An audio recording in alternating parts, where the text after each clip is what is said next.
Hey everybody, this is Holman, and welcome back to the Truck Show podcast, live from Huntington Beach, California, in the Pod Shed. We've got a great show for you this week, as usual, of course.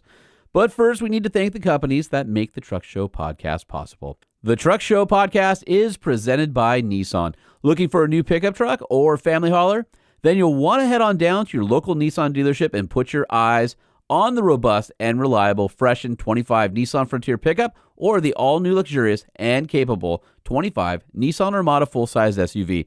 Either way, you'll be impressed that Nissan's legendary ruggedness comes with all of the features you'd expect, such as incredibly comfortable zero-gravity seats, modern styling inside and out, and available off-road packages, all for a price point that feels like a deal. Point your browser to nissanusa.com and see how Nissan has the perfect quality-built vehicle to fit your needs.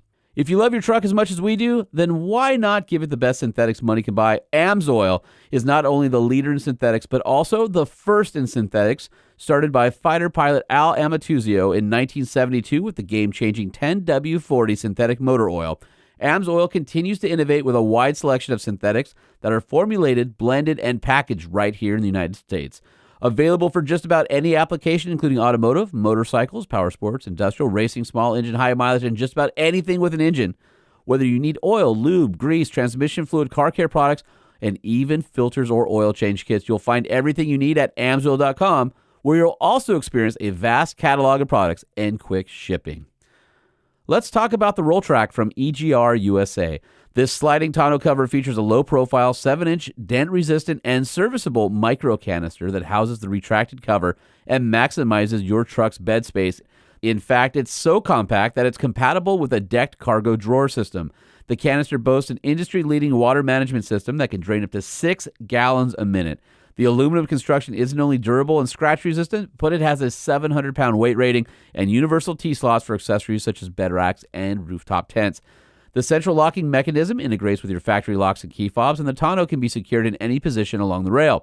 Other impressive features include an anti-pinch design, a smart ECU with variable speed control, and a button lockout feature to prevent tampering or theft. EGR's catalog has a whole lineup of truck accessories to personalize your vehicle and make it work smarter. Head over to EGRUSA.com today to discover what accessories they have that fit your truck or Jeep and get a roll track for your pickup now. If you are a truck guy, we know that you're a knife guy, and we want to extend to Truck Show podcast listeners one of the best knife deals you'll find. Thanks to our generous partnership with Kershaw Knives, Truck Show podcast listeners can get 40% off MSRP and free shipping over $50 by using the code 25TSP40 at checkout. It can be used more than once and even includes automatics. All Kershaw knives, regardless of price point, come with a limited lifetime warranty, and repair parts such as pocket clips, screws, and springs are available through the website. Kershaw knives also include lifetime sharpening, and the lineup has everything from EDC knives that can be used and abused for under $50 all the way up to high-end collectibles. Support the Truck Show podcast. Get yourself a Kershaw knife today. And lastly, OVR Magazine. When it comes to amazing adventure content, how-tos, and great storytelling, only one brand is doing it right in the print magazine space, and that's OVR, Outdoor Vehicle Recreation. OVR is about getting out there in our vehicles to explore and discover the world around us. Get complimentary access for a year to the digital library or a discount on your print subscription today at OVRmag.com. Use the promotional code @TruckShowPodcast. The Truck Show Podcast survives off your reviews and sponsorships, so please help me to keep it free by leaving reviews and comments on Apple Podcasts or Spotify and by supporting our sponsors. The Truck Show. We're going to show you what we know. We're going to answer what the truck, 'cause truck rhymes with the Truck Show. We have the lifted, we have the lowered, and everything in between. We'll talk about trucks that run on diesel, electricity, and on gasoline. The Truck Show, the Truck Show, the Truck Show. Oh, oh. It's the Truck Show with your host, Holman. That's right. It's Holman. And I just wanted to wish everybody a happy Monday, because I'm assuming that you are downloading the episode on the first day that it comes out. It's been a pretty busy past week. I just got back from the SHOT Show in Las Vegas, where I had a chance to fire some extremely cool new pew-pews. And then I made a road trip in the latest truck that's in my driveway, which we'll talk about later in the show. But first, I want to share with you guys an interview I did with Chance Lord, CEO of Bluebird Group and founder of Kingpin Equipped. This is a new company out of Colorado that I stumbled upon basically on social. Let's get into it. All right, everybody. So my guest on the Truck Show podcast today is Chance Lord, and I'll give you everybody a little bit of background. You scroll through Instagram, right? It's like a boring, normal day, and you come across an ad. So then you save it for later, and then when you save it or you like it, the ad comes back from time to time and repopulates your feed. Well, you guys know I have a Wrangler 392, and I've got the American Adventure Lab house battery system, so it's full aux, separate from the Jeep's electrical, for a reason, because I want to have everything separate from the starting battery. So I have the ability, because of the American Adventure Lab setup, to have a bunch of different fused circuits. So I have like my air compressor on there, I've got my radios on there, I've got the lighting for the tailgate table. But the thing about a Wrangler is it has a really dim light in the sport bar over the second row. So in the back, there's like no light back there, and it's super annoying. And I'm scrolling through one day, and I see this brand, and it's Kingpin Lights. And I'm like, just another no-name company, whatever, right? And then I see him again. Then I see him again. And then I'm like, all right, I got to see what these guys are all about. And then they have this light bar that you can attach to any truck. They've got a bunch for trucks. They got it for SUVs like Broncos and Wranglers. But it's basically a universal LED light bar, and you can attach it to the back of your top so it shines on the cargo area. But the best part about it is it's LED, it's low draw, and it swivels, right? And swiveling's the most important thing because it feels like you never have light in the right place when you need it with all your boxes and all that kind of stuff. So then I do a little bit more, and I'm like, I'm going to buy this. And so I bought it, and I put it in the Jeep. And I loved it, and I think I ran across Chance on maybe on LinkedIn or on social, and I'm like, hey, I'm a customer. I used it. I like it. You should come on my podcast. And so, Chance Lord, welcome to the Truck Show podcast.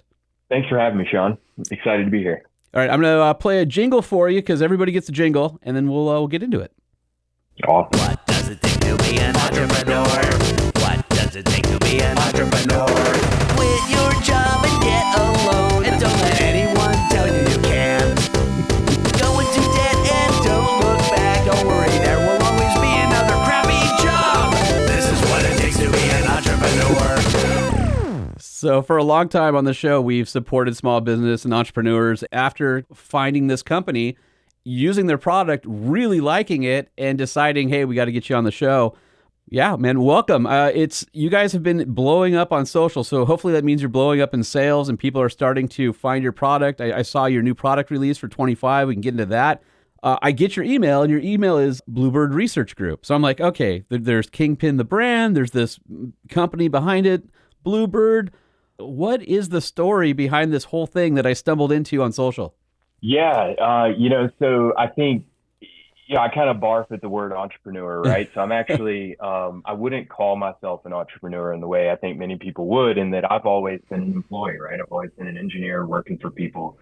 And, I've been blessed with a pretty fun career building a lot of different things, right? But my expertise has kind of been in manufacturing and call it, manufacturing engineering of products, right? So I have a history where I come from. I've developed guns, black rifles. I've developed we like fitness those. equipment. Yeah, a bunch of different things. And basically, what Bluebird Research Group is it's my first LLC that I had created, where I would go out and offer consulting services, to different brands. It's kind of my first, step into entrepreneurship, I guess, right? And so had some success there. But at the end of the day, right, I was just trading my time for money, like we all do. And had the wild idea to start Kingpin, basically from my kitchen table one day. And so the way we work now is Bluebird Research Group is an incubator, and we're the parent company of Kingpin Lighting. And now Kingpin Lighting has its first year under its belt of being out in the world, in the public and Instagram and all these things. And very, very blessed to say that year one for Kingpin kind of proved the business model and the opportunity. And so here we are going into 2025 with the new products that you just mentioned. And, we kind of look at this as positioning ourselves to kind of really go do it now here in 2025. So it's really exciting. Dude, that's awesome. So, when I got the product, I was thinking, you know what? It's probably some cheap, product that doesn't have a lot of engineering. It serves a need, and somebody's making a lot of money off of it. But when I got it, it was like really well engineered, and it worked. And all the things that that was sort of the brand promise that I saw when I was kind of going through the website and online, I went, you know what? This is actually, there's somebody's behind this that didn't just rip off an LED light bar and repackage it. There's actually some thought into it. The gauge of wires to the leads, the length of the leads so that you can tie it into wherever you want, the ability to either screw or VHT, the L brackets, the way it swivels, the way that the LED light is diffused, right? It's not just an LED light strip like anybody else can have. It's actually really good diffused light that floods an area. Perfect. And so, I spent a lot of time in the desert, and when I get into the back of the Jeep in the desert at night, I mean, there is no light. And I had a little Baja Designs rock light that I put where the wiper motor is. So when the back window is up, it kind of floods the area above my table or whatever. But that didn't work for inside the vehicle. And I hadn't found a solution that I liked. And it was too harsh for if I wanted to sleep in the vehicle or be in the vehicle or whatever. Then I saw what you guys had. And it was sort of like that perfect solution of just the right amount of light, the right, color of the light, the ability to swivel the light, and all of a sudden it starts solving all these like problems. And it's things that you don't really think about, right? Like you buy something and maybe you're annoyed. It serves the purpose. I want a light. I got a light. Well, it'd be better if it did this, or I wish it would do that, or the install could be a little bit easier. And you solved all that in one product that's really good. Thank you, Sean. I mean, listen, everything you describe is the reason why Kingpin exists, right? So everything from your application to, on the tailgate, that was actually design case number one. We wanted to develop the world's best lighting for any tailgate, right? And, it's since grown in to become the world's best lighting for fill in the blank, right? And the reason we're growing, I think, is because we keep it really simple. We design products that we want to use every day, right? And we don't optimize for a spreadsheet. We optimize for the product, and we want customers, basically we want our products to speak for themselves. When the customer gets it, they realize that, we've gone to all the lengths to care about the things that frankly they don't have time to care about, right? And so that's how we view, it's kind of our philosophy to developing products. And we take a look at everything, up to and including the hue of the white color, right? So one of the things that industry for the longest time, it's been a race to the bottom with LED lighting, right? On pricing and everything, right? So Yep, as a result, one thing that's happened in this industry is the market has trained consumers to look for values like lumen output, right? Well, a little inside trick here is that the more blue your lighting is, the higher the measured lumen output will be on paper. And so it turns out, though, that blue wavelengths of light are really uncomfortable for humans. Matter of fact, there's a lot of research coming out that blue wavelengths are actually bad for us, right? And so we've made sure to design the white color that is perfectly balanced. It's not too blue, it's not too yellow, it's exactly neutral, and it's comfortable, and it's exactly what works for both relaxation and task lighting, right? And so that's just an example of the level of detail we go to make sure we're giving customers products that just speak for themselves. Well, as a customer, and typically, listen, I worked for Four Wheeler and Four Wheel Off Road and JP, Motor Trend, all that. I had people constantly throwing product at me. Hey, we'll send you something. Could you please write it up? Could you please test that? And as one of the owners of OVR Magazine, we have that as well. And there's great products. I'll be honest, a lot of times the way we find a product is somebody reaches out and says, I have this widget that I want to send you. And you're like, yeah, sure. Okay, I'll give it a whirl. And that's how most of this happens. The fact that I ran across your product, had a need, and it was affordable enough, I'm like, I'm just going to buy it. I'm not even going to mess with trying. I don't know who these guys are. I'm just going to take a flyer on this, and I'm going to put it in my rig. And, I've got a AEV built up Wrangler 392. Everything about it is quality. Everything has been well thought out. Everything about it, there's not any junk on it. And I didn't want to get trapped into a corner where it was like, oh, hey guys, could you send me this thing to try? I'm gonna write a magazine article on it, and then I'm like, man, this thing sucks. And it's sort of I kind of backed into this relationship with you in a way. Is I started as a customer, really liked the product, and then I came kind of full circle around and was like, hey, can we do something? Would love to help you guys promote it. And that's we have no business relationship. That is only because I'm a fan of your product and super stoked on the experience that I had as a customer. I can't thank you enough for that, Sean. I mean, it makes me and my partner Graydon happy every day. This is why we do this.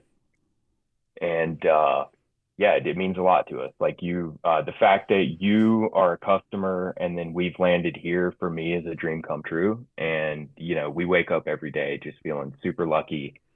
And, we're excited for 2025 because I'm definitely a guy that has endless ideas. And if we can continue to get traction here, then we have every expectation to continue to deliver awesome products to customers and listening to our customers, frankly, and giving them what they want.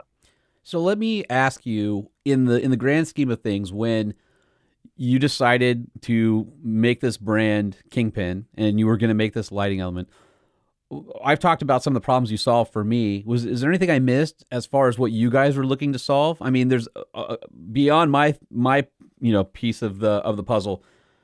There's price point. How do we price this so people will take us seriously? But we also want it to be quality and not just a race to the bottom. To your point, where do you have it manufactured? What LED light chipsets are you using? Because we all know they're all graded A, B, C on down the line, and whose there are. I mean, there's so much that goes into LED lighting that is so far beyond putting some VHT tape and a light bar or a LED strip in place.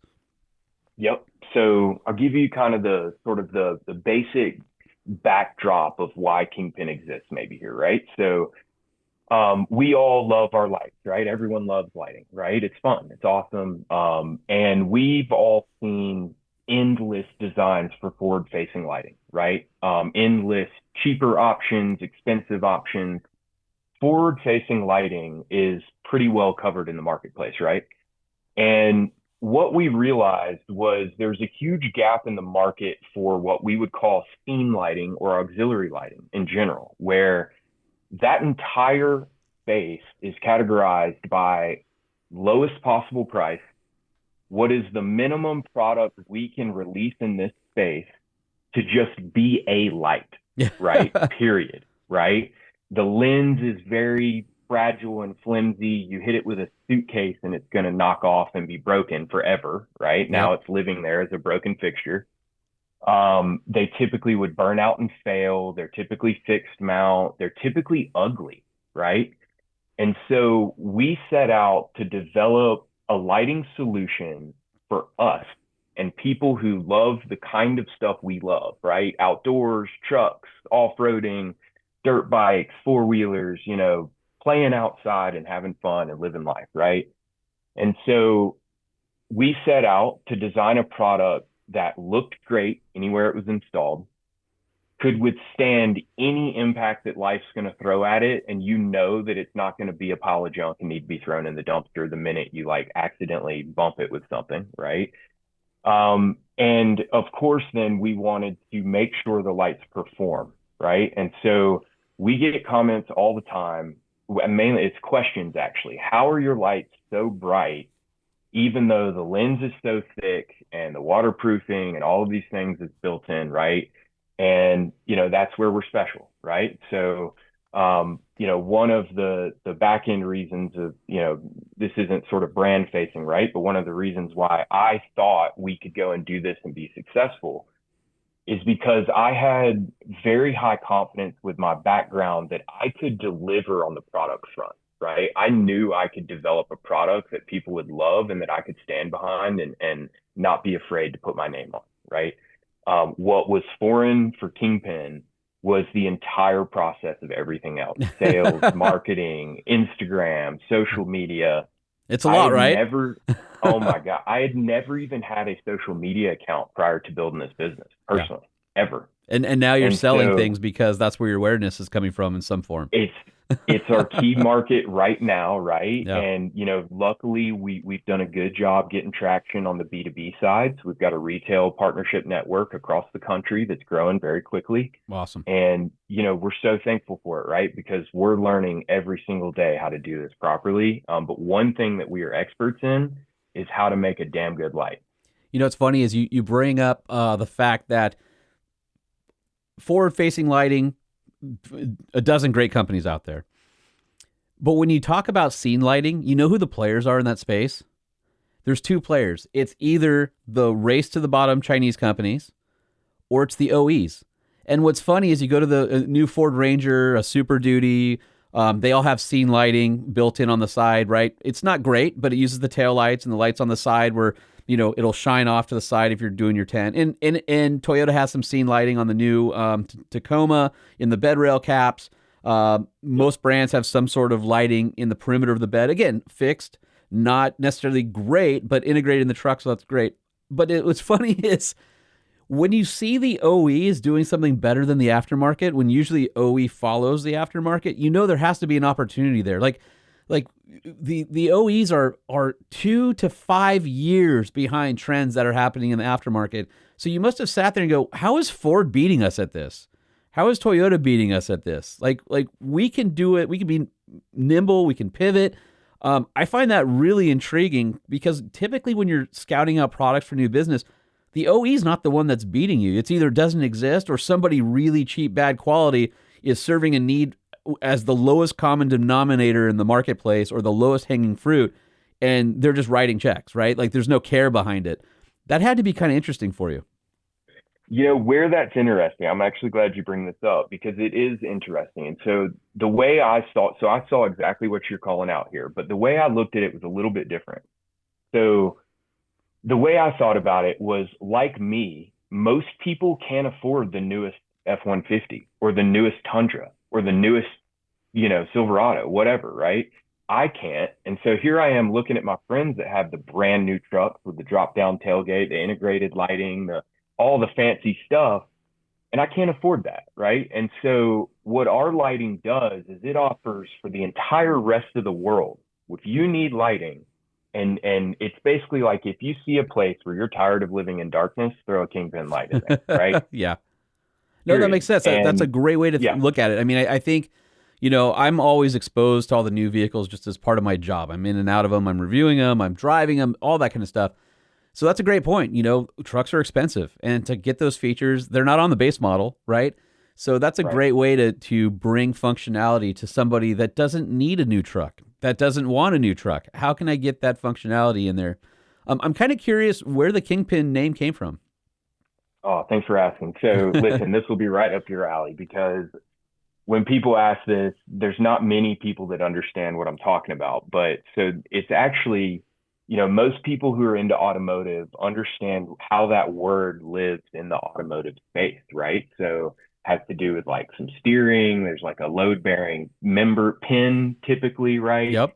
As a Kingpin. And so the two intersections for this branding are, a Kingpin evokes sort of, we're the tip of the spear, right? We're the top of the food chain. And then separately, it has its roots in this automotive mechanical. I'm a mechanical engineer, by trade. That's most of my career. So it has these automotive roots, right? And then just some inside baseball. I would categorize the V-Series design, that bracket design, as a Kingpin design, basically, where it hinges on the pin, right? And so that's sort of all of those intersect to where Kingpin as a brand made a lot of sense for us. That's awesome. I always love when there's a story or some thought behind the name. Sometimes people struggle with that, and it's always nice to know that it's in line with whatever your brand ethos is or evokes what you're trying to get from a vibe or the business. So that's cool. What has been, I know you talked about you didn't have a social media account, but I was in this similar boat as you, where I've had to have social and things like that just from, whatever. But when I started my own business, and I've got ownership solely in two and then a partnership in a third, I had to learn all the things, how payroll works, how taxes work, what your bookkeeper does, what your accountant does. Oh, what? They're not the same person? Oh, great, right? How marketing works, how marketing budget works, how, order of operations for creating your product and getting it out there. Thank God there's people willing to help you along the way who are entrepreneurs or business owners, because they've been there and they understand, and I've paid it forward as much as I can when people reach out to me. But the reality is there's so much people just don't tell you that you have to figure out on your own.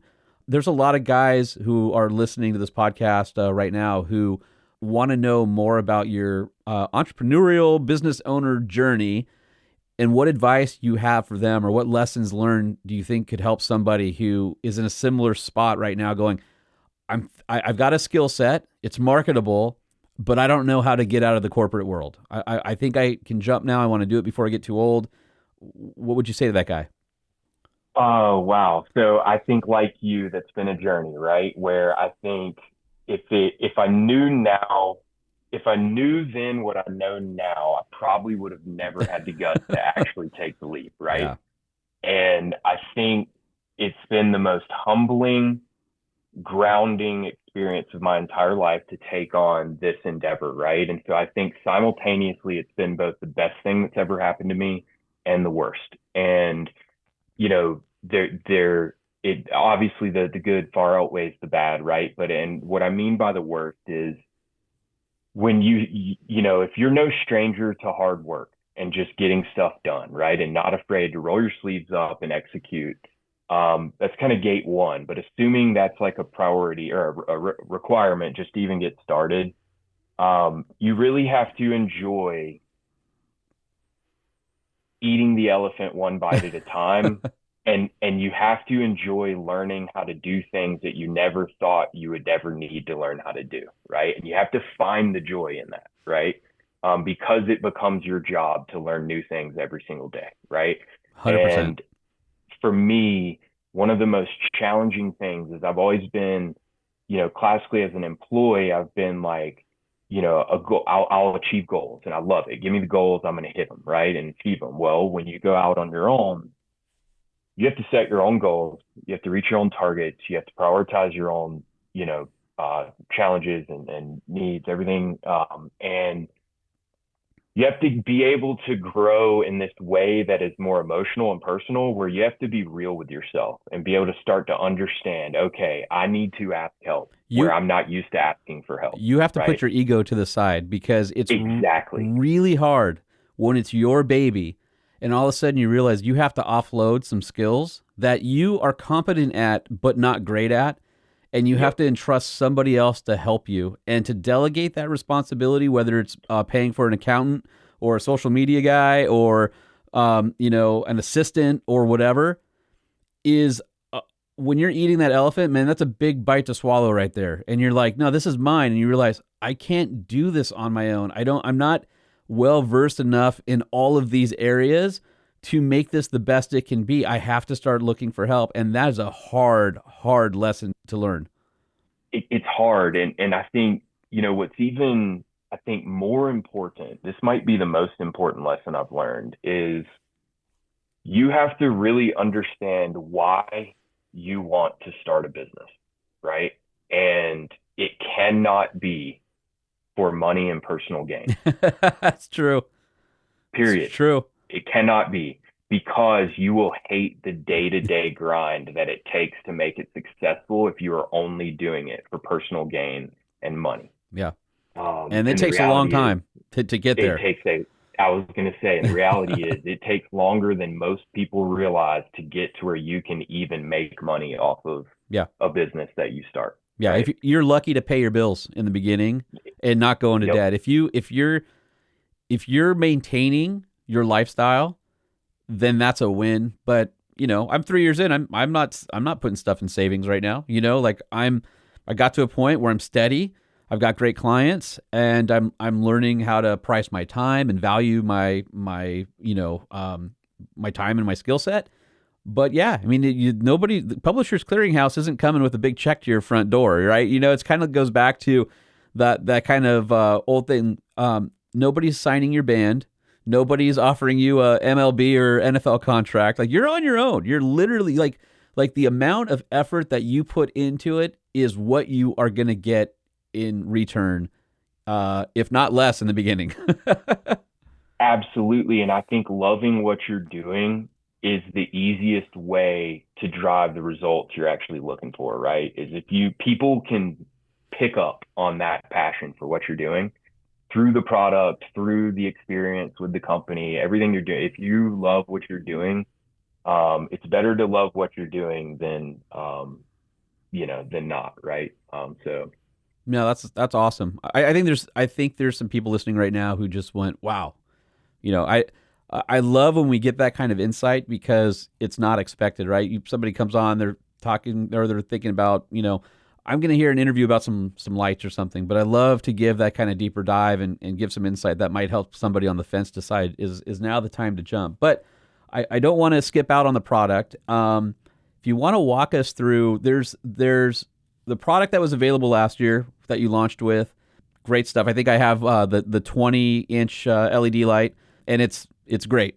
But there's some changes you guys made for 25, and I think one of the things that you said was, or that you worked on was you made it so it's easy to install, and that was one of the things. Maybe I have the 12-inch. Sorry, the 12-inch V series I think is maybe the one I have. And you had a couple of leads on the end of it. More than enough. I had a fuse, open fuse, an ability, and a switch plate to put a Contour switch. Not hard to wire at all. But one of the things you did was you went and said, we've got a lot of customers who are saying, hey, I wanted a couple different colorways. Red is one of those colors that bugs don't see, so it doesn't attract bugs in the backcountry. And you know that being up in Colorado for sure. And then also an onboard switch. So now you no longer have to wire a switch in, which means like you've got a power and a ground lead, and it's all integrated into the unit. It literally does not get more simple than your new F-Series lights in terms of operation. I'm guessing those were probably pretty widely asked for from your customers. yeah, absolutely. And hopefully what I'm about to share will kind of give some insight to anyone else out there who is interested in starting their own product company, right? Because this has been a big lesson for me that, I'm pretty grateful for learning here. So when we launched our first series, the V series, it's called the V series because the chassis shape is in the shape of a V, okay? And that shape gives you some like really inherently strong durability, right? So this thing can withstand hammer blows. We even have videos of us running over the V series with a truck, and it's not damaged at all. So, the V series was what we would call our minimally viable product, right? That we wanted to enter the market with. And the key features of the V series are built-in rotation, high durability, right? And, high brightness. So that's sort of the three main, that was our minimally viable product, going into the market, no built-in switches, etc. So what we actually did was within about a year, about 6 months of launching publicly to the world of Instagram, etc. And mind you, we had been in the local Denver market for about 2 years prior. Okay. Just through retailers? Yep, A&A toppers, etc. And that's how we actually proved that there was demand for the product, right? So we were in the local dealers and one of the Denver retailers, A&A Toppers, they're one of our premier partners. They're one of the largest topper sales companies in the country, right? And so Denver happens to be a big hub. And so they helped us prove out the demand. And within about 6 months of being launched publicly, what we did was we listened to all the feedback. And I mean, we went through every comment, every message, every email, every question. And we had to take a real honest assessment of, is the product we have on the market the product that's going to grow this brand and business in the best way possible? And what we actually learned was no, right? That this product works really well for DIYers, people who have some competency in wiring and, et cetera, right? And they have the ability, they get it, right? They know it's a light. They often do their own projects at home, whatever it is, right? They're capable. So we took all the feedback and we rolled it up into a new series. And in developing this new series, the key requirements were the same durability, same brightness, okay? But we wanted a fixed model with a slightly broader throw because it optimizes that fixed mount orientation. We wanted to integrate our buttons to give people the option to just add power and go. And then we wanted it to be bicolor, dual color, right? So we wanted to be able to cycle between two different color modes. And one of the keys there is we wanted to come up with dual color, but in a form factor and with a PCB design that doesn't sacrifice the white output too much, right? Because white is what's used regularly. And every time you're taking up PCB space, you're kind of having to reallocate some power to whatever you're putting on it, right? So what we came up with ultimately is our F-Series design that just launched recently. And matter of fact, they're going to start shipping next week. And what's really special about the F-Series is we took what we learned about the rotation, which is signature for Kingpin lighting, right? Is that rotation is so valuable. That's a core aspect of Kingpin as a brand. So what we did was we made the rotation modular, and you can add it on with what we call our search mount kit. And that'll happen starting in March. Those are actually in production now. And so now with the F-Series, you can choose your length. Eventually, you'll be able to choose from multiple dual color combinations. And then you can choose if you want rotation or not. And then, of course, you'll be able to choose if you want to have an off-board remote switch or not, right? And so we think the F-Series is a perfect complement to what we call the workhorse, the V-Series, right?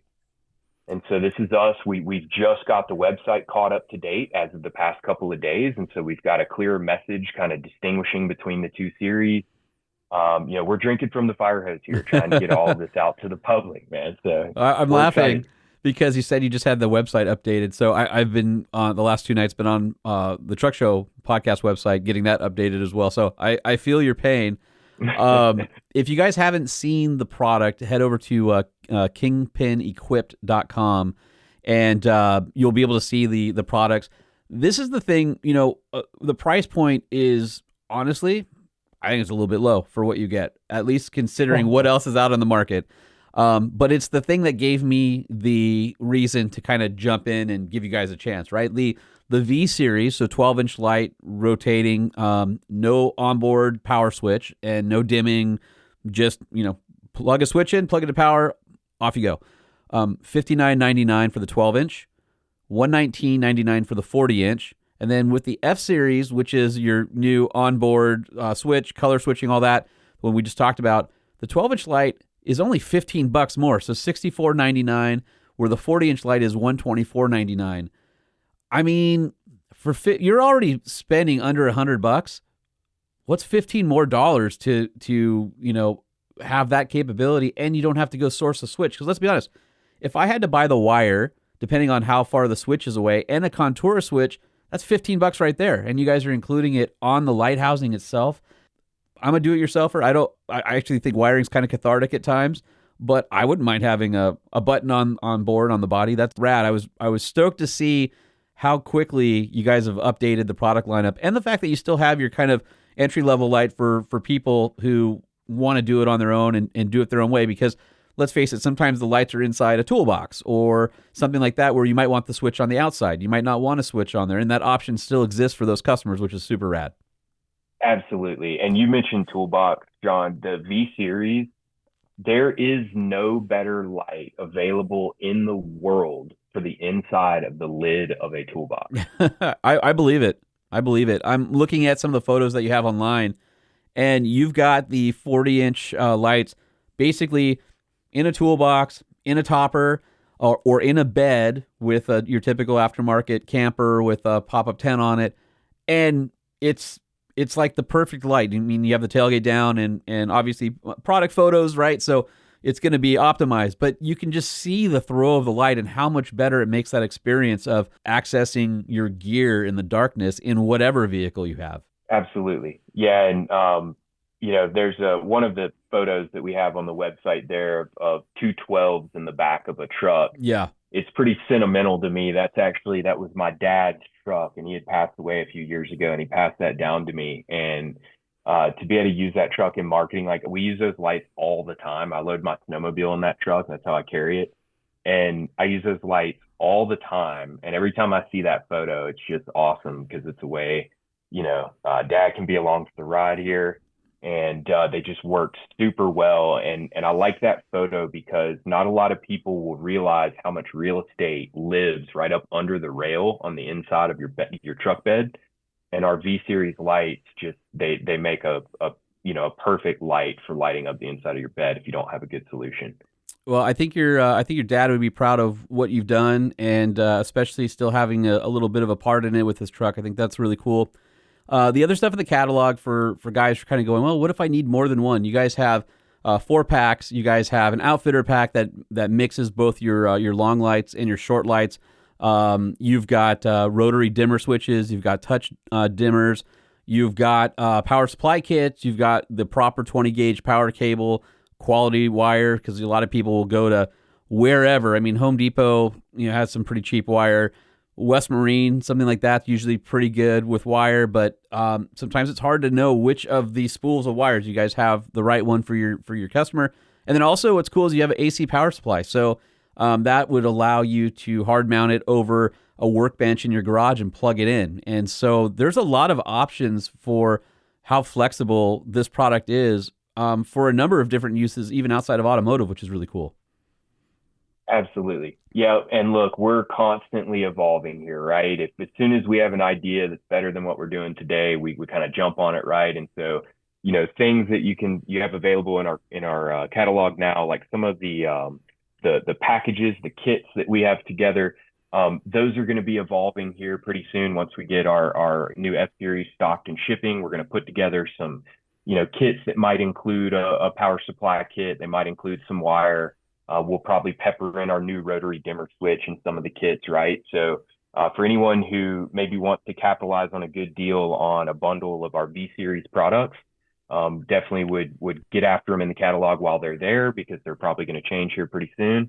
But yeah, listen, we're here to listen, right? We want customers to come at us, give us ideas, tell us what they like, what they don't like, what they need. And, we're here because of our customers, right? So we're excited to continue to listen. And my passion is developing products. And so if I can get the feedback we need from the customers, and you guys just keep it real with us, tell us what you like, what you don't, we're going to continue to give you guys new stuff in the catalog as soon as we possibly can. Well, definitely keep me in the loop on that stuff, because I'd love to see what you're up to. And guys, if you are interested in some really slick lighting for either your Jeep, your pickup truck, your camper, your topper, you want to go to kingpinequip.com, or on Instagram, kingpin_equipped, or Facebook, Kingpin Equipped. Also, their website, super easy to navigate. They've also got a bunch of videos with reviews from customers, social posts, things like that, so you can kind of find out everything in one place. Keep swinging, man. Like I said, I don't know you guys other than took a chance on you as a customer, but you won me over, and if there's anything I can do to help get the word out, please keep me in mind, because I love working with small businesses, and this is really cool. I will absolutely keep you in mind. I can't thank you enough, Sean, for inviting me on the show here. This has been super fun, and this is a huge step for us. So thanks again. So as I mentioned earlier, I headed out to the SHOT Show out in Las Vegas, and brought my recorder just in case. I had some interviews and came across a few companies that I thought were worth a quick talk to. And so one of them is Woox. And Woox is a really high-end manufacturer of these beautiful axes. I've been kind of keeping my eye on them for a while, so they had some new stuff there that was pretty cool. And here is an interview with Woox. All right, so I'm with Cassie at Woox, WOOX, and I've actually been a really big fan of your products. You guys make really high-end axes, knives, also furniture for guns, which is why I'm talking to you at SHOT Show. And from an overlanding standpoint, we've got a lot of people who love axes and things like that. You guys caught my eye on social a few years ago, and you've continued to expand the brand. And maybe walk us through, who is Woox, and how did you get into the space? Why axes of all things? So, our parent company is Manelli. They are Italian woodworking company.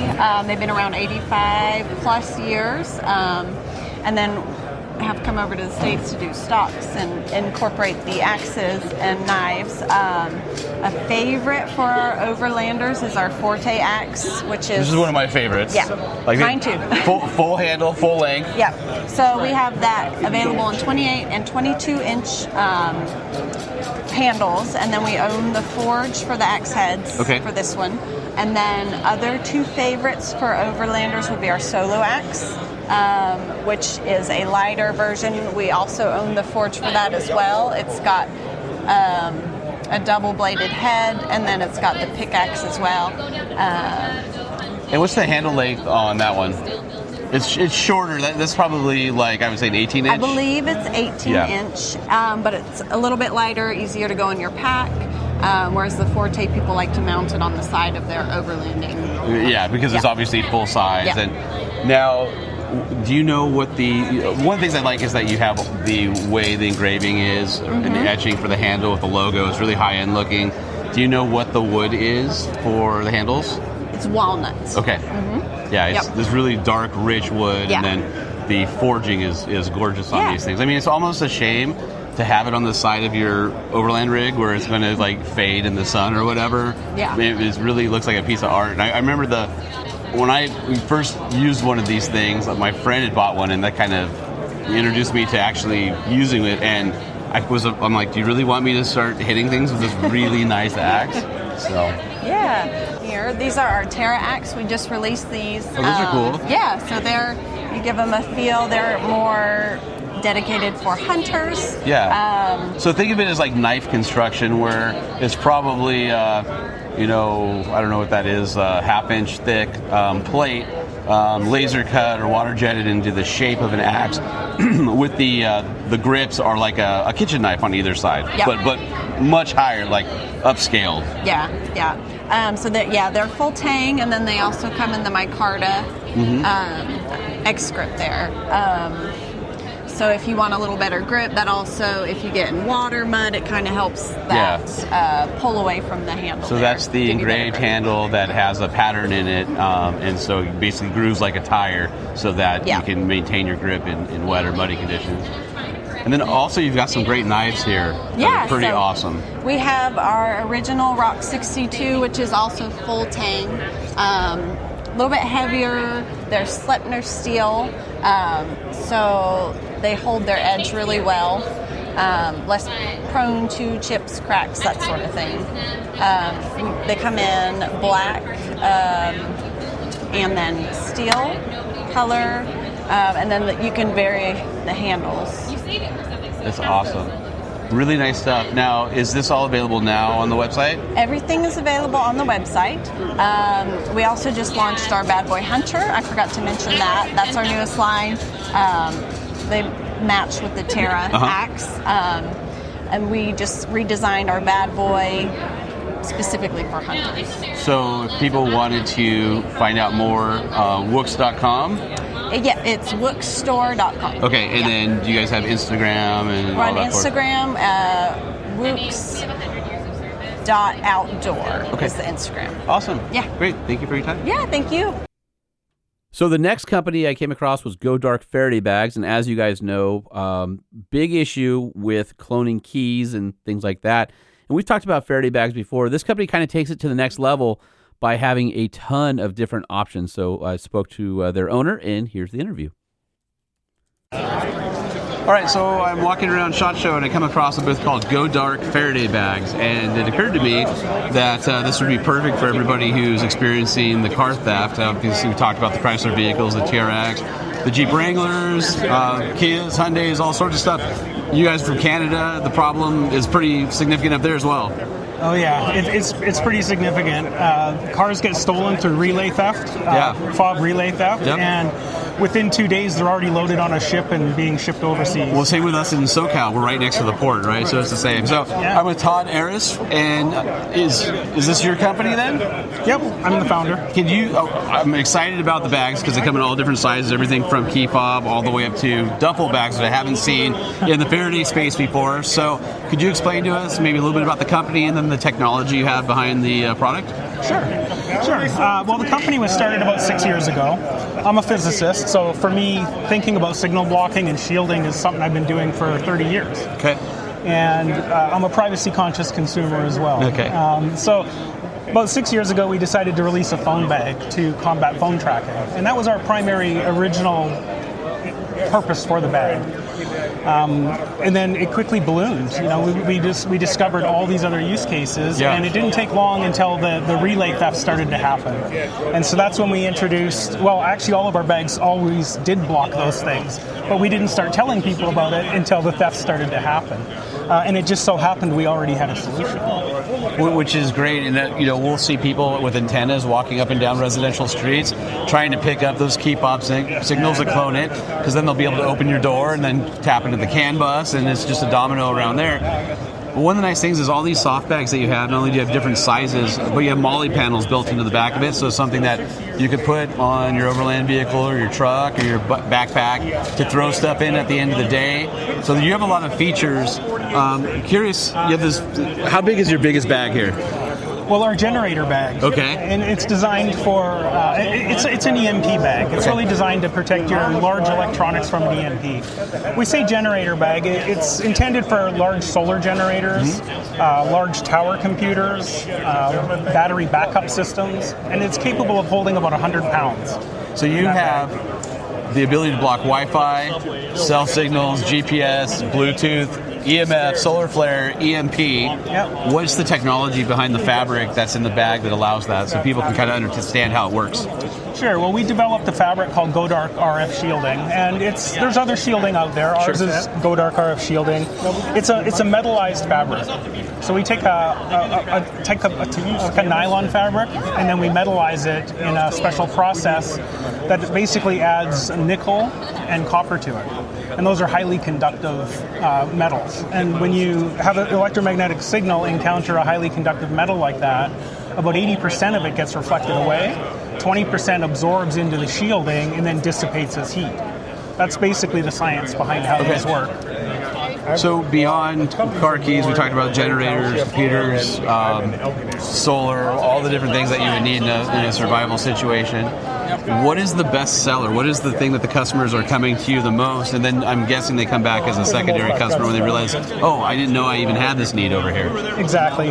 Well, that's actually not a simple question to answer, only because half of the products you see on the table right now are new. They've only been introduced about 2 months ago. So we've extended our product line quite a bit, and so we don't have as long of a history with some of these newer products.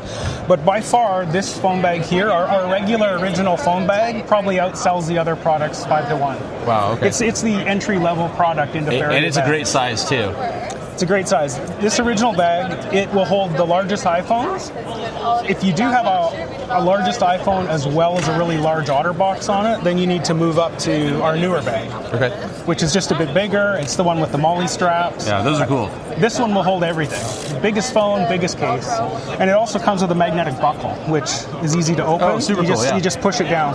And the reason we added a magnetic buckle was because if you're attaching this to your belt or to some other MOLLE panel, this makes it easy to have one-handed operation. I'm basically using it as a holster in a sense. Holster in a sense, yeah, one-handed. Yeah. If people want to find out more about GoDark, where do they go? Website, social? Yep, GoDarkBags.com. All right, awesome. Thank you. Thank you. And then the last company that I grabbed an interview from was Canyon Coolers. So I've been dealing with them for a long time, dating back to my time at Four Wheeler. I think they make, if not the best, one of the best coolers on the market. These things are absolutely awesome. Jason, the owner, happened to be at SHOT Show in a booth, and I decided let's get him on the Truck Show podcast and give him a little bit of love because they make a great product. And I know you might be thinking, oh, they probably just make the same roto-molded cooler everybody else does. Actually, they've got some innovations that other companies don't have, which is why I think they make a better cooler. So anyway, without further ado, Jason Costello from Canyon Coolers. All right, so I'm walking around the SHOT Show and run across one of our old friends, Canyon Coolers, Jason Costello. So Jason supported Four Wheeler Ultimate Adventures. We've had a relationship with him, and then also supports OVR Magazine. And I know what you guys are thinking. Oh, another cooler company. But these are Awesome coolers. They're my favorites. Great to see you here at SHOT Show this morning. But what makes your coolers different? Because there's a lot of features you have that the other guys don't. Exactly. I think we approach it with a little bit of passion, but when it comes down to boilerplate kind of stuff, it's a lifetime warranty, VIP, no hassle. You need a latch because the dog ate the latch. We're just going to send you a free latch. If you find a way to break the cooler, we'll find a way to fix it or replace it for you. We also do a lot of squared off everything so it fits in the back of the truck better. If you look closer at everybody else's coolers, are V-shaped. They're easier to make that way. We kind of do things the hard way, but it just works out better. We built in a lot of tie downs. Our dividers turn into side tables. We're actual real outdoorsmen that actually live in an outdoorsy town, and we take it pretty seriously. Yeah, going back to the dividers, one of the things I remember, it was probably at Ultimate Adventure when you were first playing around with that idea, maybe 5 years ago now, and you were showing me, we've got this cutting board, and that's cool, and then you go, and by the way, it's also a divider for inside your fridge, so you can carry it with you, and also you can use it with the lid closed, which is awesome. From a usability standpoint, having that board, having that divider, and then you don't have to find another place to put it is pretty cool. Absolutely. We built some modular pockets in the sides of the coolers that we utilize, and we'll be looking to add on to that some other accessories here as the year rolls in. So we are super excited. If you take a look at our latches and the design work and everything we've done, we've replaced and upgraded all of our tooling and designs over the last 6 months. So it's really, we've taken everything we've learned over 12 years and we've evolved it. Where other people have stayed the same, we've kind of studied and looked at where things fail and where things can be improved, and we feel good about the direction we're going. Yeah, the product's great. You guys have all sorts of sizes. Everything from, what's the little one with the wheels here? Is it a 30 or 25? Yeah, we call that the Mule. It's about 32 quarts. It has about 3 inches of insulation, which is about twice what the typical other guy does. So I was a little overboard maybe on that one. Yeah. But I love it for trade shows, for those soccer mom kind of events that happen. But I can throw my luggage on it and take it to the room, and I've got a whole picnic or a bar or whatever I need that day. And I've got a 45, which I love. That's great for house parties and things like that. The 85. Then you got the big bad 150 is a monster. Now, you also have the soft bags and the coolies, and so you really have a full lineup. The only thing I'm missing is I'd love to see the wheels on more products, because I love the one with the wheels and the handle, especially on the big boys. No, absolutely. Sometimes I'll split up my food and my drinks, and then I'll have 2 coolers, and I don't have to carry the 300-pound cooler around too. So that's one way to do it. Our 150 is pretty sizable. We actually turn those into bobsleds and race them down hills once a year. We raise a lot of money for our food bank that way, and it's been a lot of fun. Our 45 quart is sort of perfect for the back of the Bronco or the Jeep, that mid-size sport utility truck. I run around with a little 22 quart, or I'll have a little soft coolie stuffed under the back seat of my truck, and that's what kind of works out for me anyway. And then for people who are looking online right now at canyoncoolers.com, what is the difference between the Prospector, Outfitter, and Pro series? If you could just tell us kind of the difference for somebody who might be new to the brand. You guys want the nitty-gritty stuff. Yeah, absolutely. So if you notice, our Prospector series has a big lip on it, and that's intentional. So that's designed to drop down on the whitewater raft frames, and you can tie into the raft so your cooler will never get lost, but also you can still access the inside of it, which is a bit unique. We have tie downs built in all the way around, but our hunting friends like it a lot too, because it's shorter, fits under the tonneau covers, but it's longer and it fits those hindquarters really well. So that's been really popular with the Arizona hunting crowd. But the whitewater market as well really likes it. So it does kind of fit a couple different niches there. Our next line is our Outfitter line. That was sort of our bread and butter that we built the company on. And it's just been like newly upgraded, newly refreshed. We've kind of taken the latches to a whole other level. So you get like a one finger open and close latch, but it snaps hard and tight, and it just feels right and good. And it's really been the mainstay of our company. It comes like with a 22 quart, 35, 55, and up to a 75. We have a pretty full range of products there. Our Pro Series is the uncompromising one, where they intentionally have more insulation than anybody else. But honestly, we use a better seal than everyone, so our ice retention really holds its own out there. Well, when you use the coolers, obviously, if you've ever used the cooler, you know how it works, but the latching system that you guys have feel so much more substantial. And you're right, that seal, you really have to close it nice and tight, and it is solid. I mean, I've had ice last for days and days in your coolers, and it's a great user experience from the standpoint of just operating the lid and the latches. And I know it doesn't sound like a big deal, but when you're out in the desert and it's 110 degrees and you really need your ice to work and be there for a long time, the quality difference that you feel, it really does matter. Yeah, actually, it's an odd thing, but the New York Times, of all places, picked up on it, and they called us the best cooler for a rugged adventure. And it is that little thing, because everyone's using these wiper blades and seals. This work fine, but we use a full 3/4-inch foam, heavy-duty foam in there, and it actually insulates versus a wiper blade that doesn't. So when you're out in the desert and it's 110, it does sort of matter. It matters, yeah. Well, congratulations. I've always enjoyed our partnership through all my various ventures and things like that. But guys, check out Canyon Coolers. The colorways are awesome. There's a lot of little design elements. They feel really high quality, and you're definitely getting what you pay for. So. Thank you so much for your time, and we appreciate working with you. All right, and that was Jason from Canyon Coolers. So there is a little taste of the SHOT Show, and what I drove out there was something that I've been waiting forever to get in. I finally got my hands on it, decided Vegas road trip would be the best use of my time. So let's see what was in Holman's driveway this week. What's in Holman's driveway? What could it be?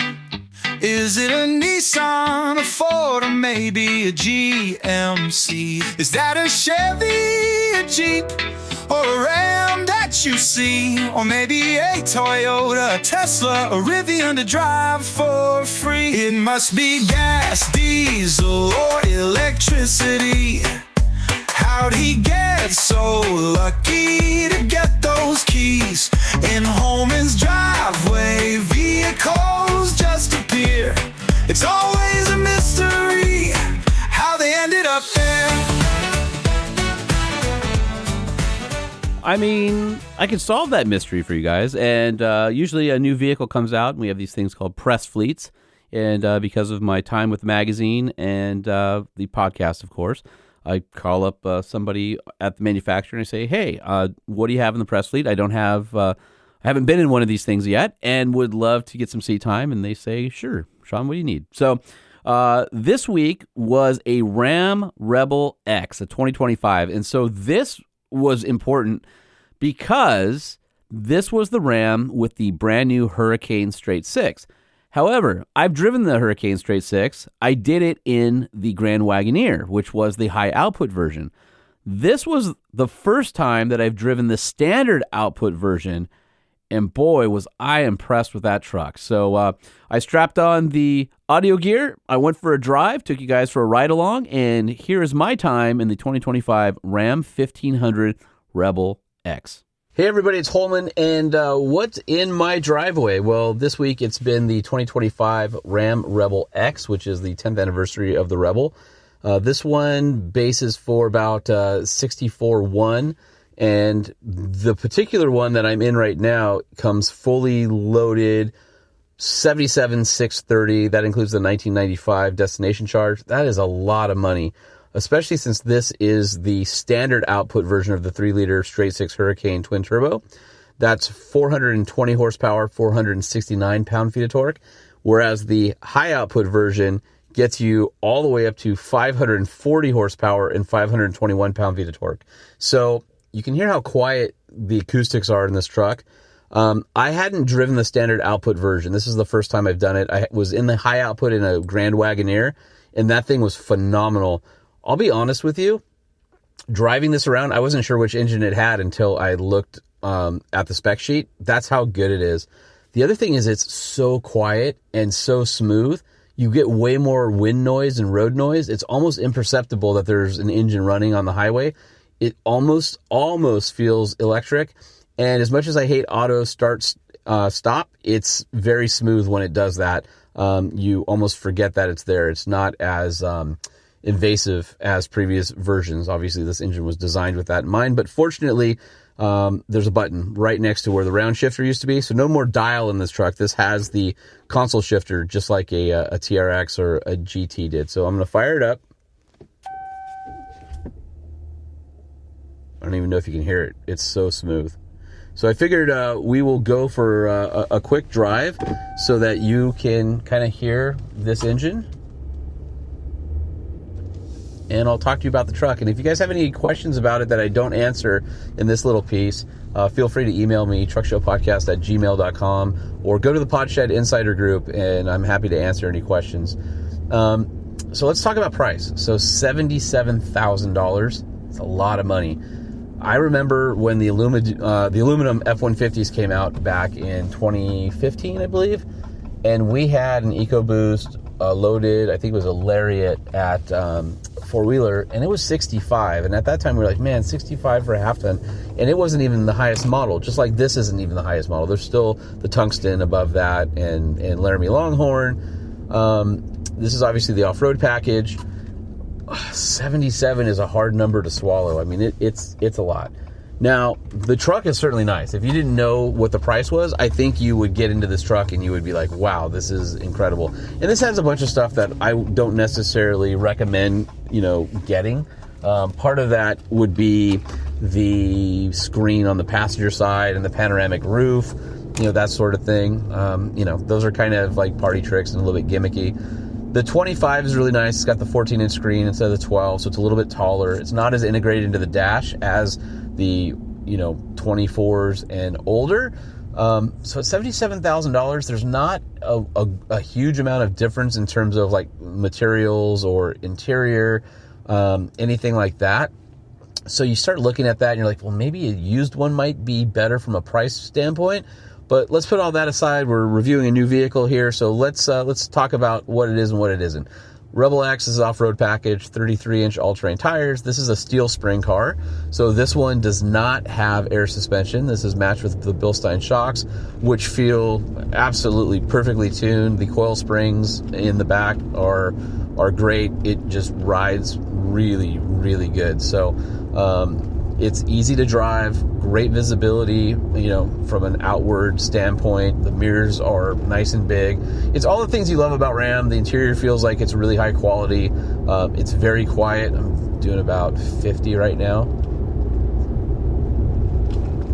And you can hear how quiet it is. In fact, you can hear the ice in my drink in the cup holder right now, juggling around. So I took this vehicle to Vegas, went out to the SHOT Show, and we had some really massive headwinds going out there because of all the Santa Anas in Southern California.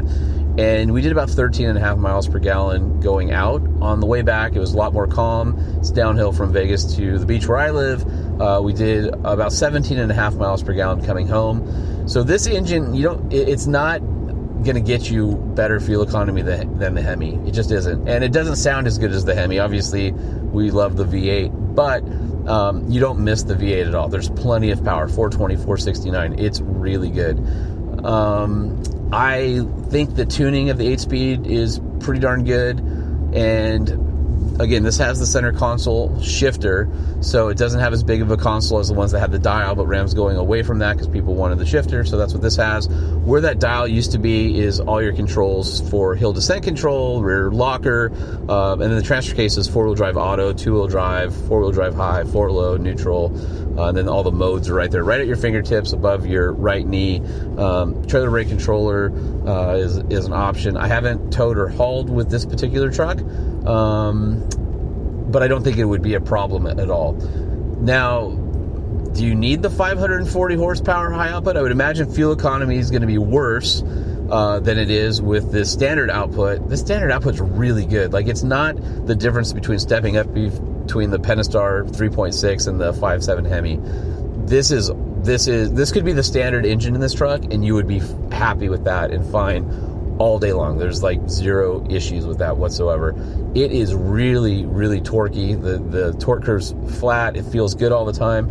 When they did this Hurricane engine, they treated the turbo system or the induction system a lot like a V6. So even though it's a straight 6, they separated 3 cylinders and 3 cylinders per turbo. So it's kind of like the EcoBoost that might have a turbo per bank.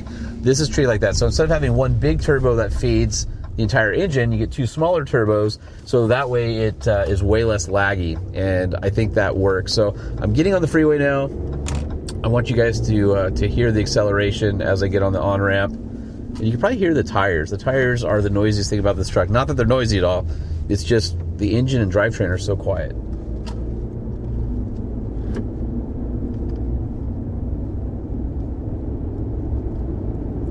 All right, as I merge on the freeway, I'm going to punch it. So going about 40 miles an hour. And here we go.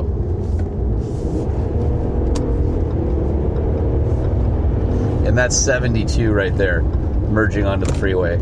So it is plenty beefy. Lots of power, feels great. And right now we're doing about 70. And I'll let you just listen to how quiet it is. This has adaptive cruise control. It also has the steering assist, lane keep assist. So if your hand's on the wheel, it'll steer for you. It's cool. Makes those long drives on the highway, super easy. It compensates for wind and stuff like that, which we were able to actually test. But right now we're cruising at, 72 miles an hour down the 405 freeway, and it rides fantastic. Handling's great. Brakes feel good. Nice beefy steering wheel with all the controls. Also has paddle shifters on it, kind of like a TRX, very similar wheel. Again, this has the 14-inch screen on it versus the 12, so it sticks up a little higher. It doesn't look as integrated. Overall, this has been a really great truck to drive. I've had a couple weird tech glitches that are sort of unnecessary. For example, I was at a stoplight and it thought there was a trailer attached to me. All of a sudden was giving me the blind spot trailer detection. I looked in my rearview mirror to see, does it think there's a trailer behind me because there's a car right there and there's nothing behind me. Then it cleared itself. Also, inexplicably, although if you've had Uconnect 5, you've had it, CarPlay just stopped working. And I've done everything I could from, restarting my phone, restarting the car, unpairing, pairing, and I can't get CarPlay to come back. Now, that's been a problem with Uconnect 5 for a couple model years now, and I'm really surprised they haven't sorted that out yet. So that's kind of it's a minor annoyance, but it's still an annoyance for a, nearly $78,000 truck. As far as looks go, this is a Rebel X Anniversary Edition, so this is the off-road package. It slots middle high in the lineup, so there's still a couple trims above this. This has no air suspension. This is steel spring. It's the Bilsteins. Really great tuning on these shocks. Ride quality is phenomenal. The rear coil springs are great for that.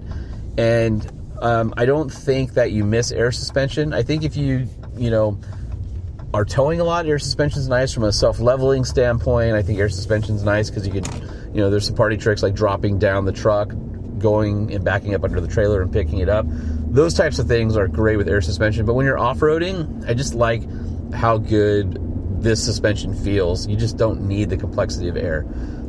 We did a little bit of off-roading on the way home from Vegas to just out in the desert, and it's just great. The chassis is really solid. The suspension's well-tuned. This has full skid plates. Again, has the rear locker, great tow hooks, all the stuff that you want from a factory off-road package, with the added benefit of it rides great. I like this truck a lot. It's got a lot of features. Again, if you are looking at a Ram, I think you have to balance, do I want a brand new one? Or do I find something, in the used car market that's a couple years old, because you still get the same interior. The 12-inch screen looks more integrated. It's still Uconnect 5. So there's that. The new blinkers sounds really tinny on this, which there's like a hollowness to it. And I don't think that's befitting of this particular vehicle. I for some reason, it just sounds more tinny than I remember it being. And on the outside, I'm spending $77,000 to buy this truck. It does all the things I wanted to do. It tows, it hauls, it rides great, it's quiet, it's super easy to drive and park, all that stuff. It's got all the cameras, it's got the God mode where you can see above, it's got, all the lane or the parking assist lines, all that stuff. So that's all good stuff. But when you look at it from the outside, it has the nice LED headlight package. There's no LED signature lights, which you kind of expect at this price point. And all of the black trim is a little bit boring because it's not painted, it's just black trim. And it, from a styling standpoint, it's great. It's got this great hood with the power dome, venting on it. It looks cool, it's aggressive, the grille looks great. But it's just lacking a little bit of that kind of more like jewel type details, I think, you know. I kept walking out and seeing it in the driveway or coming out to it. I'm like, man, that's a good looking truck, but it doesn't feel super premium from the outside. It's almost a little bit plain, and some people may love that. The interior's spectacular, as most Ram interiors are.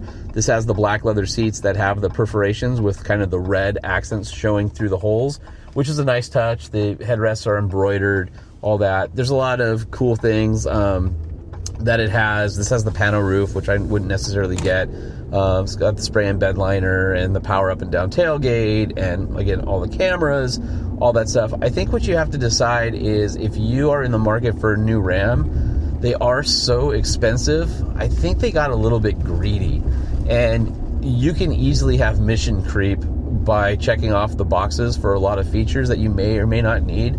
So be really careful about that, because I think you can get this truck without some of these high-end features for a little bit less money. And I just, you know, you just can get that mission creep on the MSRP by checking all the boxes. And the fact that this isn't even the top of the line and you're almost at $80,000, that's a lot of money. And for me personally, I can't believe it's that much, and I shouldn't be surprised. And I get their pricing; they need to make money. There's inflation; it's more expensive to make a vehicle, all that.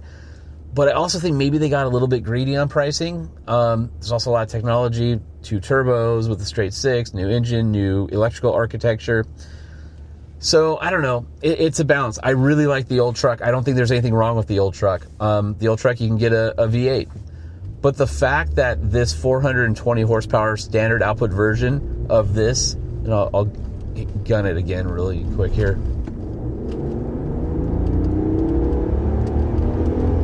It sounds healthy, and if you put me in this vehicle, I'll be honest with you, I didn't know this was the standard output engine. That's how good it feels. And it doesn't even require premium fuel. You should put it in there. It'll give you more power, I guess, or run better on premium, but it doesn't require it. So that's a nice touch on the standard output. It's a great truck. It's going to do everything you want it to do. It's definitely one of the best half tons on the market. I'm just constantly amazed at how expensive half ton trucks have gotten. And while this is packed with features, again, I wish there was a little bit more pizzazz on the outside than there is. It didn't look as plain as it does. And, you know, with the little bit of glitches, that blind spot issue, the fact that CarPlay was intermittent, I couldn't get it to come back on. CarPlay is kind of a big deal for most people these days, and same with Android Auto. I don't have an Android, so I can't speak to that, but I would have thought they would have fixed that by now. So anyway, Ram Rebel X 2025, a fantastic truck. Really, really impressed. I'm glad I had a chance to do a loop and take it out to Vegas and back, because this thing really is phenomenal on the highway. It's super comfortable, again, easy to drive. My only complaint is I just think it's priced a little bit high, you know, and I don't think that's an unfair thing to say. And I also think some of the little glitches that should be able to be fixed with software, they probably should have figured out how to fix that by now, because this isn't a brand new system. Uconnect 5 has been out for a couple model years now. So anyway, overall, I will give this, the Truck Show podcast, a thumbs up.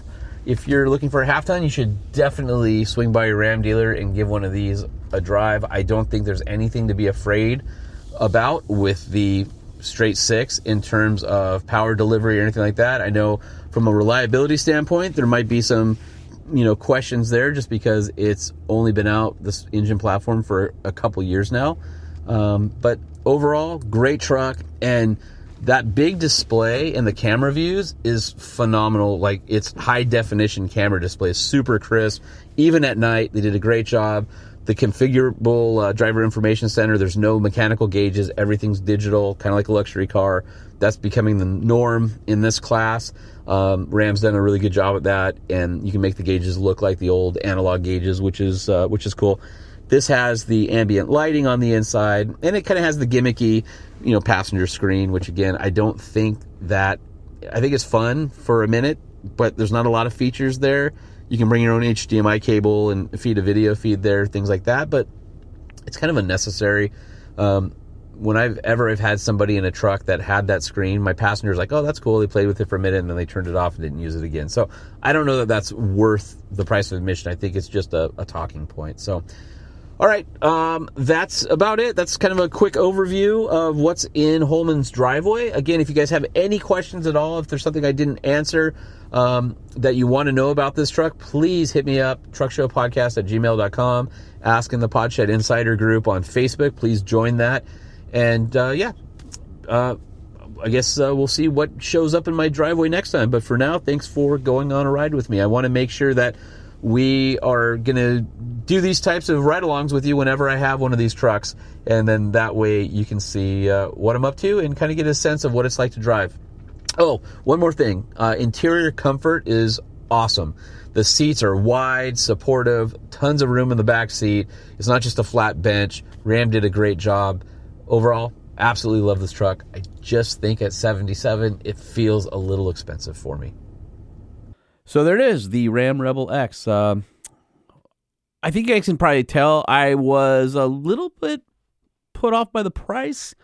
But the truck itself is fantastic. So if you guys have any more questions about that, shoot us an email, truckshowpodcast@gmail.com. Be happy to answer them on the air. But that was one of those trucks that I've been waiting to get in, and it didn't disappoint. So happy to have that seat time. All right, so why don't we get into some emails and some comments from you, our listener. You email? Yeah. I email. Do it. We email. That's right. Everybody email. Type it up. You email. Proofread. I email. Send it. We email. Click it. Everybody email.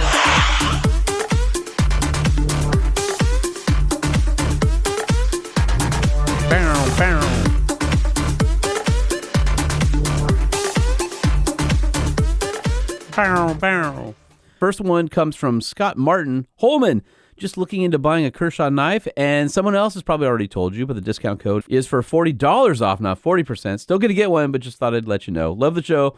Please keep up the great work. Really looking forward to the Mike Rowe show on my way home today. Best of luck, Scott. Thank you, Scott. I just want to remind you guys, it's 40% off MSRP, not off of whatever deal that they have on the website, which might be 20%. So it's just a deeper deal than the website. Then also Justin Cox reached out. He said, I was just trying to use the Kershaw TSP code. It doesn't seem to add up to 40%. It didn't take off shipping. Still a great discount, though. Thought I would double check first. I've attached a photo of my partially completed order. And on his order, it dropped to below $50, which is why I had to pay for shipping. So keep in mind that anything over $50, shipping's free. And again, it's 40% off MSRP. But I really appreciate it. I mean, I have seen so many of you guys emailing me that you've supported the Kershaw deal. I've got a bunch of Kershaw knives. Absolutely love them. They are freaking awesome. And it's nice because they have some of the knives are made overseas. And they're not shy to tell you about that. And it could be a $50 EDC knife that you can just, abuse. And it still has the same lifetime warranty. The service parts are available and lifetime sharpening. And then they've got the more expensive made in the USA knives that are awesome and just that next elevated level. So really something for everybody. And I'm really happy that Kershaw is supporting the podcast. And I'm really, really happy that you guys are supporting Kershaw. So keep it up. Keep buying those knives. And let's keep the Truck Show podcast free. So Ozzy Sadiq sends me this email with your thoughts, and it's a link to the New York Post with a article entitled Hot Dr. Pepper is the drink to try for the holiday. Fans say it's on a whole nother level. And so they talk about the movement around Hot Dr. Pepper, which apparently is like an old Dr. Pepper recipe, and it's starting to make a comeback because social media. So that's pretty cool. I've tried it. It's good. I still love it with ice, but it has to be crushed ice. And I don't like it out of a bottle. I like it out of a can or out of a fountain with crushed ice. That is still the best way to go. But for holidays, doing a little Dr. Pepper warm, I am totally down with that. So thanks for sharing that, Ozzy. And here's one from Sean Gerard. And so he says, new show review. So I was going to run a campaign to have everyone change their 5-star reviews to 1 star until lightning returned. I have to say, though, this is the first episode in all these years where the person being interviewed was not interrupted while they were speaking and derailed from what they were going to say, and then we, as listeners, were left hanging. In all seriousness, this was a great episode. Mike Rowe is great, and I can't wait to see what's to come.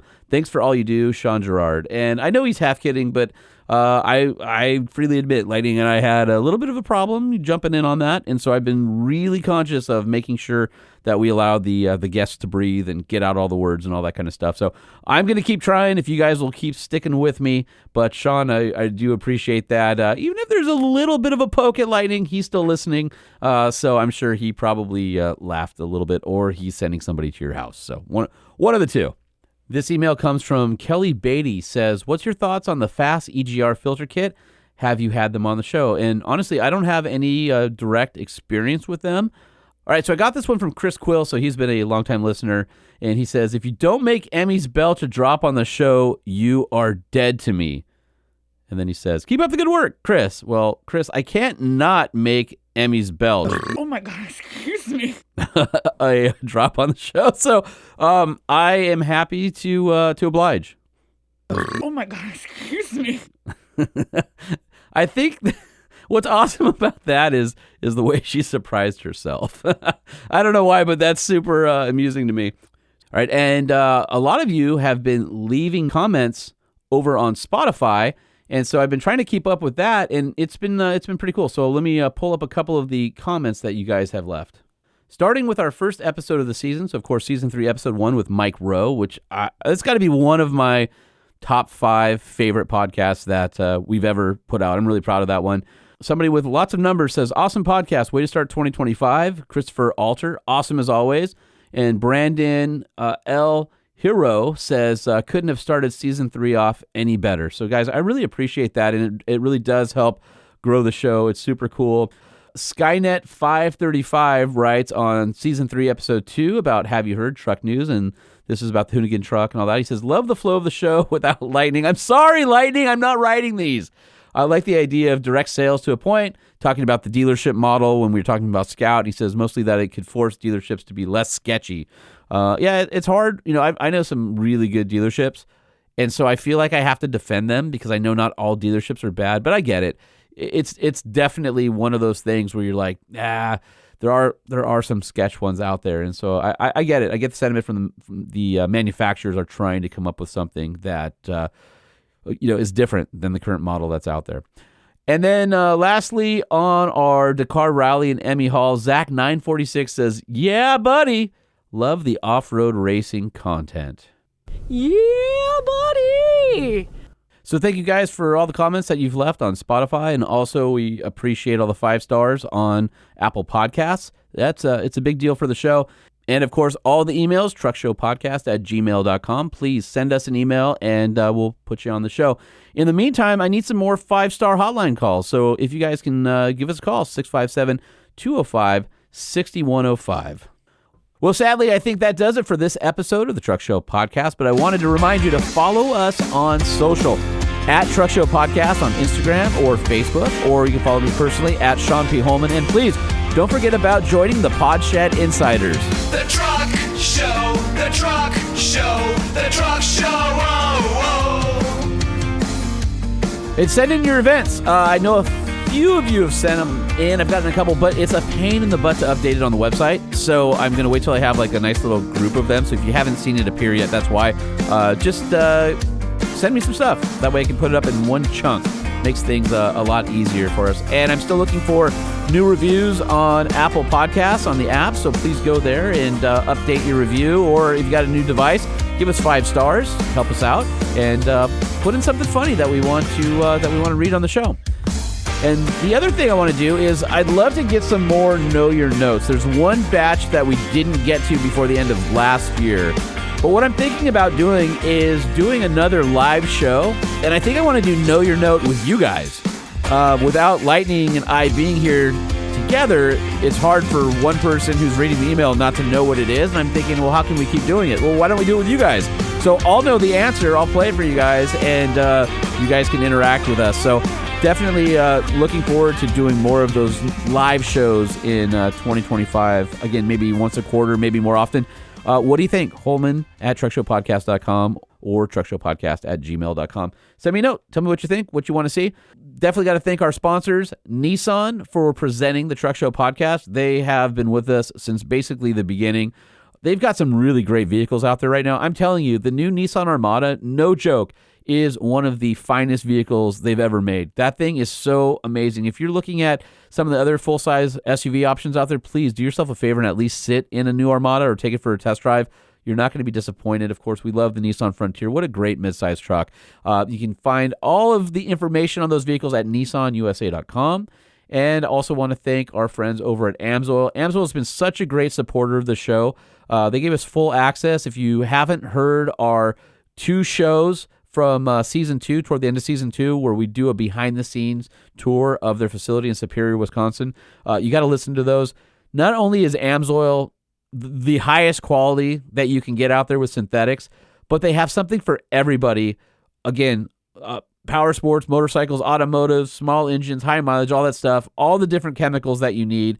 And they do all of it right here in the United States. They are not out there trying to cut costs by doing it overseas or doing it cheap. We saw the bottling. We saw where they formulate it. AMSOIL, great company, AMSOIL.com. And EGR USA. EGR USA, again, another company that came kind of out of nowhere, and they decided to support the podcast, and they've been so great to us. They make some awesome truck accessories, and it's more than just the tonneau covers. They've got fender flares and bug deflectors and, on and on and on, all sorts of different stuff. But that roll track just keeps getting better and better. They've got the electronic version. They've got the manual version. Like we said in the read in the beginning, there's just so much going on with that tonneau cover. When you see how well it's engineered, designed, and manufactured, you're going to want that on your truck. So head over to egrusa.com. And then another one, Kershaw Knives. Like we said, I'm a huge fan of Kershaw Knives.